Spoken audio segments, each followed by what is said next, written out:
jet prepares to land at a busy airport. Cabin crew, seats for landing, please. Thank you. Down on the ground, it's midday. But the pilot's been living for the past few days in another time zone to which his body's adapted. In that other time zone, it's still 4 o'clock in the morning. So it's 4 o'clock in the pilot's body. That could mean a great difference in his performance at this critical moment. Green light. Flaps, 50-50 through light. Speed brake, forward. Landing checks are complete. 3 a.m. in a hospital, an emergency operation. The surgeon and his team are coming to the end of a night shift. They'll do what they can to save the patient's life, but it can't be their best. Their body time says they should be asleep, and all their faculties are running in low gear suitable to sleep.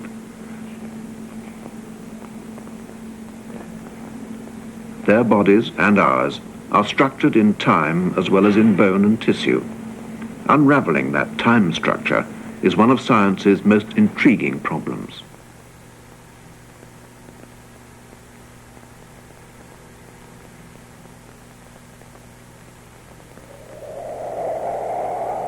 Man has known for centuries that he lives in a periodic world subject to great rhythmic cycles.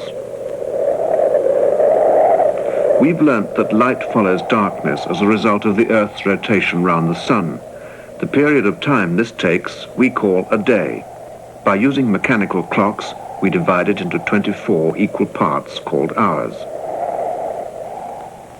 We've observed that the moon goes through a cycle from new moon to full moon over a longer period of time, which we call a month. The moon's changes coincide with the ebb and flow of the tides, which occur every 12.5 hours.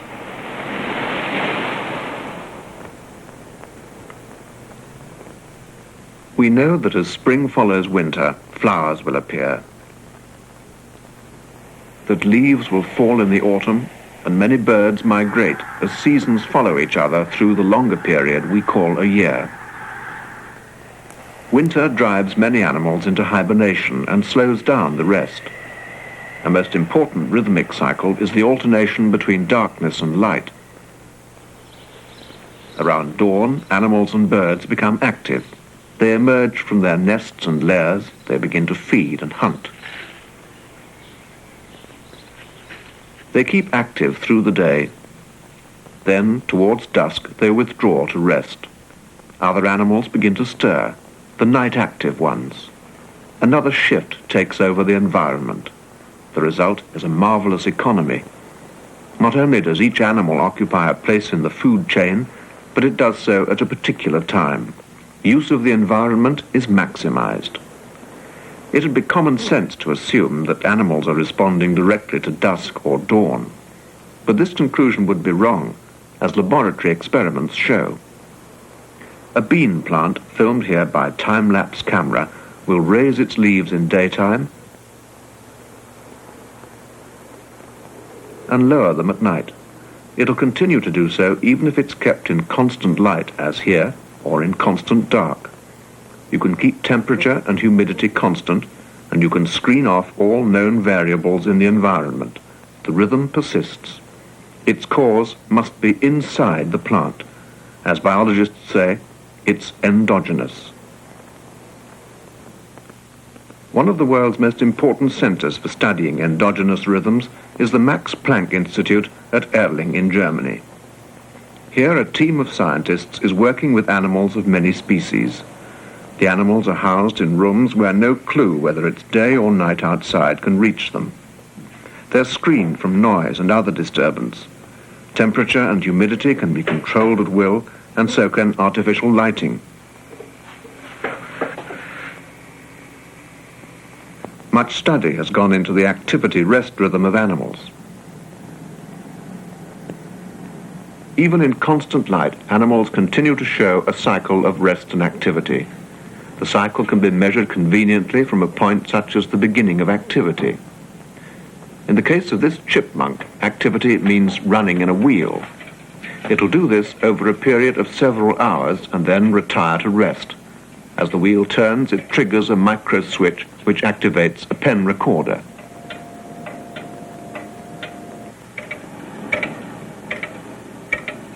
Each turn of the wheel means a stroke on the chart. In this way, its activity can be recorded over many months and even years. The recording rolls are sliced up, and each strip representing one animal's activity for a day is pasted onto a chart.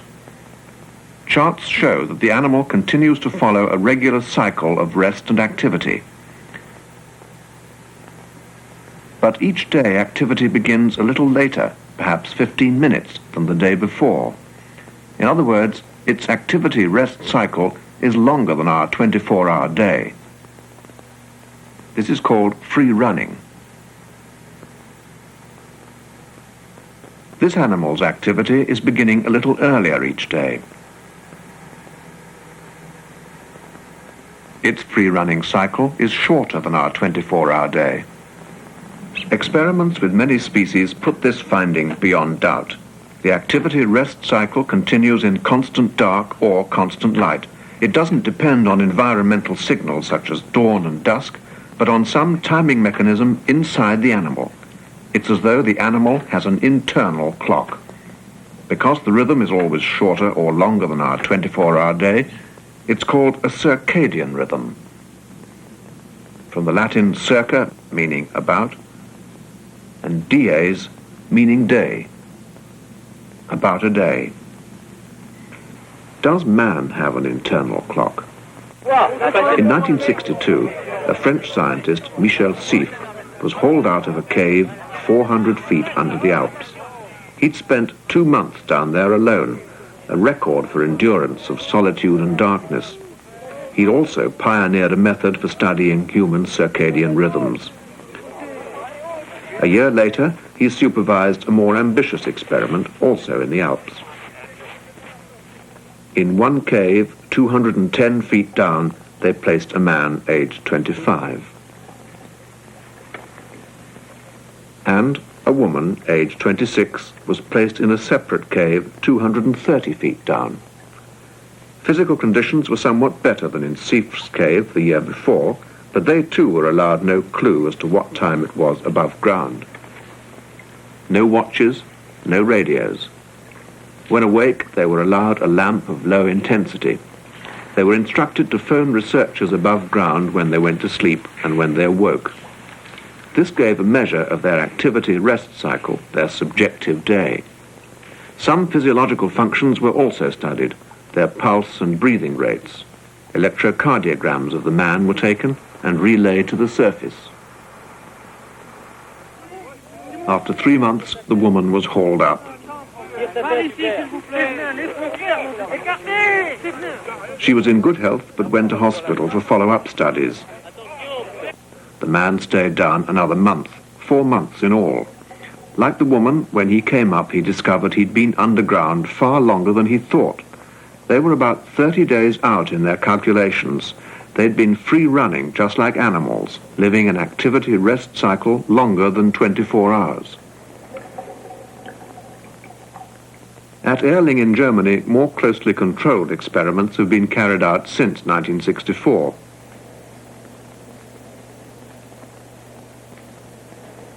More than 190 men and women of different nationalities have come to this underground bunker. It contains 2 isolation units shielded by double concrete walls. So, please come in. Here. Dr. Wefer, scientist in charge, greets an American volunteer. Come here.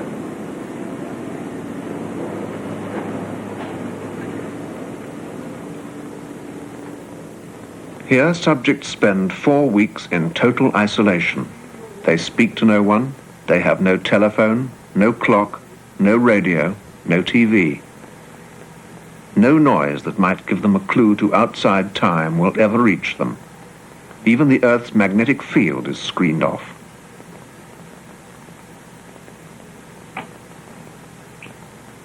The larder's stocked with food of their choice. As you may know, The light will be on all the time, even when she's asleep. even when you are sleeping, So, Maureen, above the bed, you can see the... There's an emergency button above the bed.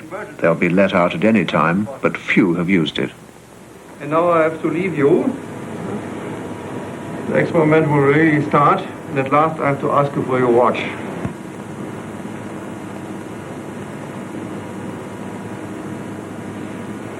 Thank you. So, I wish you a good time for the next 4 weeks.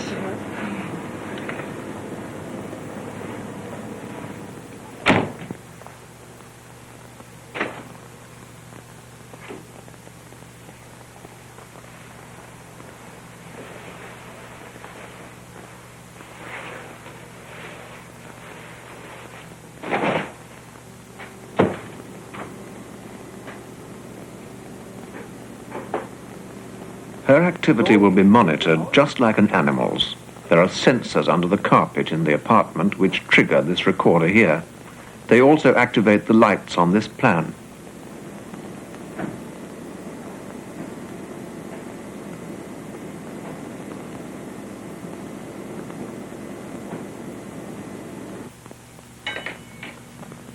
This subject will spend 4 weeks in constant light. Others have lived in constant dark. They have to cook for themselves. While they're sleeping, fresh food is placed in the lobby for them to collect later. They're also required to help keep a record of their activities and body functions.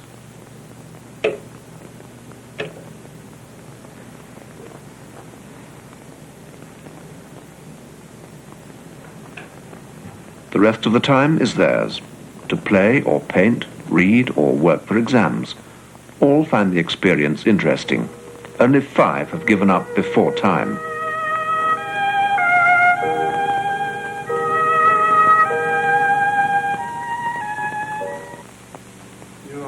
In the control room, monitoring goes on continuously.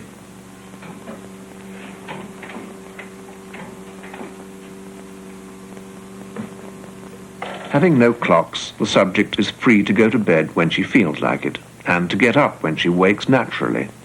Like animals, human beings in constant light or dark will free run, and most free run to a period longer than 24 hours. The average is about 25 hours, but some live a cycle as short as 16 hours or as long as 48. They may be living half as fast as we are outside. Here the scientist draws up the girl's activity chart. Already by the 5th day she's falling behind, running longer than 24 hours. She keeps her own record like all the subjects. When they emerge, they're always astonished to discover how far out they are.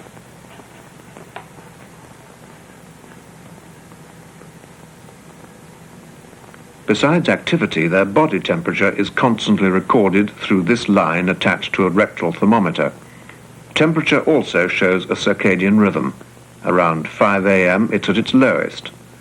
It rises steeply in the morning, then more slowly to reach a peak around 8 p.m. After that, it drops steeply through the night back to its lowest level.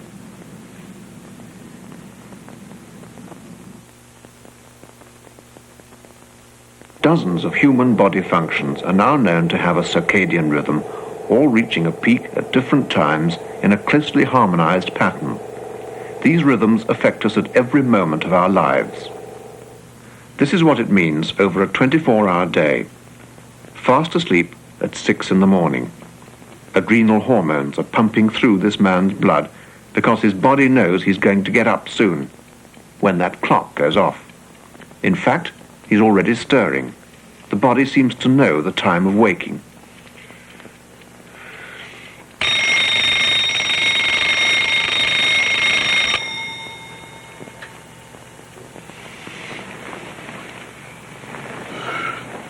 "7 a.m. Sex hormones, in men and women too, are at their peak. No one quite knows why.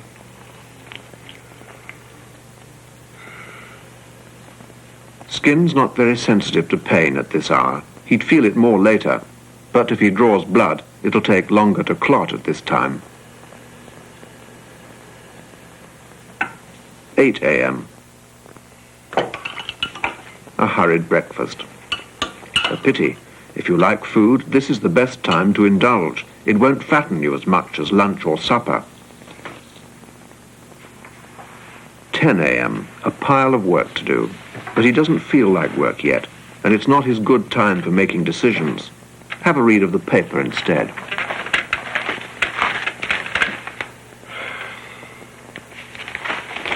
His secretary put the flowers there, not that he'll notice them much. Sight and smell aren't really sharp until evening.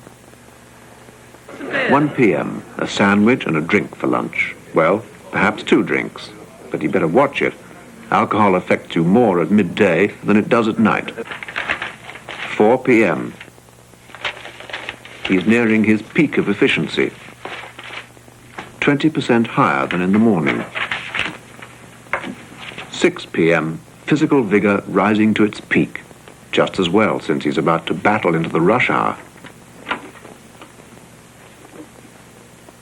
His blood pressure's rising too. He'll be more aggressive now. 8 p.m. All his senses at a peak. Taste, smell, hearing, eyesight. He feels warm. Temperature's at its peak. So's his body weight. It's a turning point of the day. 3 a.m., all his hormones running down. Temperature dropping to its lowest. Heartbeat and breathing slow. But some of his functions are still coming up to peak. Cells are dividing to regenerate his skin.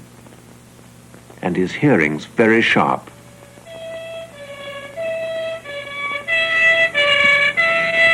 Night is a busy time for ambulances, for emergency services. Most births happen then. Peak hour for the onset of natural labor is 1 a.m. The peak time for actual birth is 4:16. Death, too, tends to come in the early morning. Most heart failures happen then. And so do most accidents in factories, most road and air crashes. It's significant that if you get rushed to hospital around this time, you'll find the doctors and nurses at their lowest ebb of efficiency. Like all workers on night shift, they're less efficient than those on day shift. They're slower, more likely to make wrong decisions, to make mistakes. Most deaths during surgery happen at this time. The fact is that human efficiency also follows a circadian rhythm. In the bunker, most subjects maintain a 25-hour rhythm, but some free run to very long periods. In these cases, a split sometimes develops between the activity rhythm, which may run to over 30 hours, and the temperature rhythm, which stays around 25 hours. This is called internal desynchronization. Another type of internal desynchronization occurs during air travel across several time zones. Most air travelers know that if, for instance, they fly west across the Atlantic from Britain, they'll arrive in a zone where the time is at least 5 hours earlier. They know that for a couple of days they'll find it hard to adjust their sleep to the local pattern. They'll feel below par, headachy, tired, detached from reality. On holiday, it won't matter, but wise businessmen won't take big decisions for a couple of days. Pilots on long tours of duty who have to cross many time zones on successive days will find their sleep pattern grossly disturbed. Here's a typical tour flown by one British pilot over a period of 23 days. He first flew from London to Toronto, and next day back to England, then to Toronto again. After a day's rest, he flew back to London, where he had another day's rest. Then he went to Hong Kong, a flight of over 24 hours. Next day, he flew to Tokyo, and then on to Honolulu. From there, he went to San Francisco and back to Honolulu. Then again to San Francisco, where he took a day's rest before flying back to Honolulu. Next day, he flew to Tokyo, then on to Hong Kong. From there, he flew to Delhi, where he had a day's rest before flying home to London again. On this chart, white bars show the hours the pilot slept each day measured against GMT. his home body time, on the scale at the top. He never slept 2 consecutive days at the same time. On one day, he flew the aircraft when he hadn't slept for 22 hours, a fairly common thing among airline pilots. They can find themselves coping with tricky landings and other emergencies in a state of severe fatigue. In addition, airline schedules demand much night flying when pilots, like other night shift workers, are anyway at their lowest efficiency. There are 10 times as many air accidents at night as in daytime. If the discovery of circadian rhythms has raised problems, it has also raised hopes. One of the greatest is under test in this Minnesota high school. Today we are going to continue with our self-measurements. Remember to carry out all the procedures that we indicated yesterday, such as the standardization, sitting in the proper way, standing when you're taking grip strength, and holding your arm at a 30-degree angle. These things are important in taking self-measurements. The self-measurements that we are going to take are on the board: the temperature, mood, vigor, pulse, blood pressure, eye-hand skill, finger counting, and grip strength. You can take out your kits now and start these measurements. As soon as you... These children are being trained to measure their own body rhythms. They will learn what those rhythms are like in health. In later years, if there's any marked change, it can be taken as a sign that something's going wrong, and they can seek early advice from a doctor.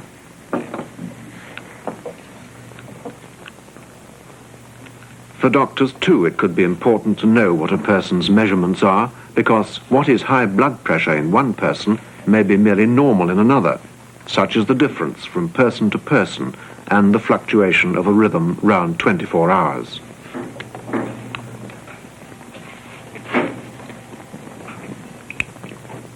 This experiment in high schools has the backing of the American National Science Foundation, which believes it could lead to an important step forward in preventive medicine. In a world short of doctors, occasional self-measurement would also be cheap, just the cost of simple instruments.